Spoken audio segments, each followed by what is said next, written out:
Hello my butterflies, welcome back to another video. So today I'm going to show you how I prep my silicone hand for a new acrylic or polygel nail set. So I do go ahead and flip my silicone hand around and I start clipping off the nail tip. The reason why I do that is because I am trying to avoid cutting into the silicone hand or nicking her because she's already tore up. So I'm trying to save and protect her as much as I can. So then I'm going to go ahead with this Volcano carbide bit, and I do tend to work this carbide bit at a very high speed. I'm just very comfortable working at that high speed. If you're not, you could work at a lower speed, but personally I believe that this carbide bit works better at a higher rotation per minute. So just in case you guys wanted to know that.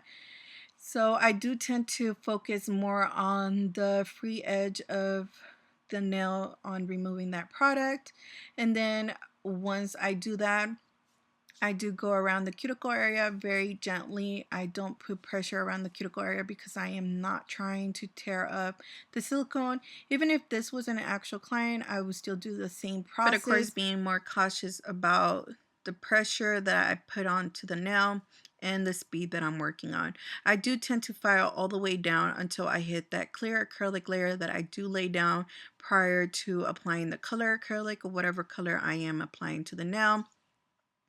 I just feel that it's easier and I don't have to soak off the nail. And this way it kind of lasts for, it does make the nail last about 7 to 8 new sets. I just like this process better.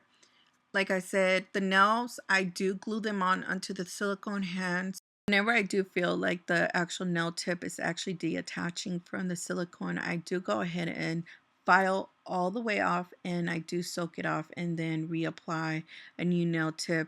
And of course I glue it down. But like I said before, adding that clear acrylic actually does help protect the silicone from constantly removing the actual nail tip by soaking it off and then not having patience and just kind of ripping off the silicone. Trust me, I've done it before and I regret it. So this process right here, it does really help, and again, it protects your silicone nail bed, and of course to protect your whole entire silicone hand, because these hands are not cheap. So I don't really worry whether or not I get all the color acrylic off, because I do go in with this cuticle nail bit. I think it's for the back of the nail, under the nail cuticle bit. I think that's what it's called. I'm not sure, but I would definitely leave it down below in the description box. So right here, as you can see, I am removing a little bit of that purple that is left. I don't really worry if everything doesn't really come off, because yet again, I do go ahead with different colors on top, long as right in the center there's no color acrylic. But yeah, I am working this carbide bit at 3,000 to 4,000 RPMs, just in case you guys wanted to know. But I am working very gently around. I'm trying not to nick the actual silicone, because this hand, she's been through so much. So then I go in with my nail file and I do go ahead and just refine the nail, and then I go in with my mandrel bit and just kind of level out the actual nail bed. And this is the reason why I do it, is because whenever I do go ahead and apply a nail tip, it's, self-leveled, it's not bumpy, it's not kind of crooked. So that's why I do tend to go in with my mandrel and just level out the nail bed.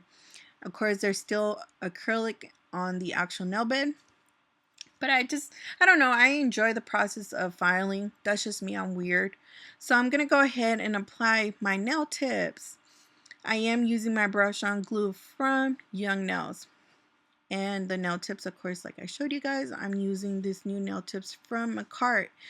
I am very on the fence with this nail tips because they too tend to curve down, and I'm not really a fan of nails that curve down. I tend to like or go for straighter nails or sculpt my nails. I just feel like they're prettier. No offense to anybody. This part is optional. I am going in with my dehydrator. I just feel like the actual nail tip attaches better onto the acrylic that is left behind on the actual silicone hand. So I am using the Young Nails glue like I mentioned before.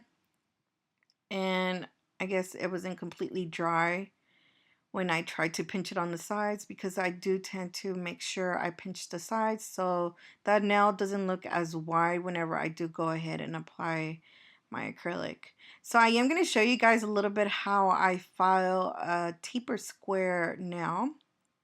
Just a little bit, because I hardly ever show those process onto my videos. If you guys want me to show you the process of how I file taper square or coffins or whatever, just let me know down below in the comments section.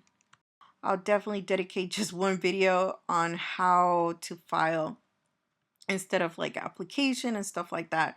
Maybe I should do a series of like application, encapsulation, and so forth. So as you can see, I'm just adding the nail tips. So I feel like the nail tips are pretty short. I don't know, maybe I'm just used to having them super long. So I am using a 150 grit nail file. I do make sure that I file the sides straight and then kind of go underneath just a little bit, just so I kind of fix that little droopiness of the actual nail tip. Not a lot, because I'm not over filing the bottom part.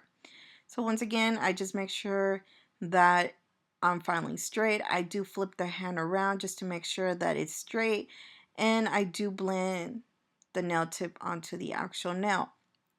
Once again, you could do this with an e-file or whatever you feel more comfortable. This is just the way I file, okay? So hopefully you guys have enjoyed this video. If you have, make sure you guys like, share, and subscribe for more videos like this. See you guys until next time. Bye!